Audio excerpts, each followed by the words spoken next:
In today's top stories, a man drowned at Albert Falls in KwaZulu-Natal on Sunday afternoon.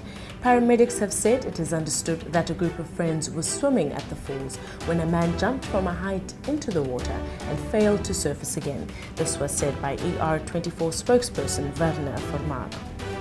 The US announced that it is on the verge of suspending South Africa from the African Growth and Opportunity Act, otherwise known as AGOA, after it missed its December 31st deadline to resolve a dispute on trade levies.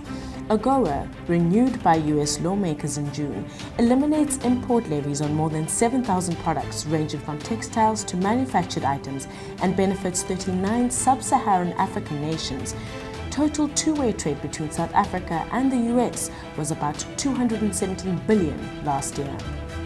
Saudi Arabia broke off diplomatic ties with Iran on Sunday after protesters ransacked its embassy in Tehran to protest the execution of a Shiite Celtic whose killing had sparked fury. Saudi Foreign Minister Alder Al-Jubeir made the announcement at the conference and said Iranian diplomats had 48 hours to leave the kingdom.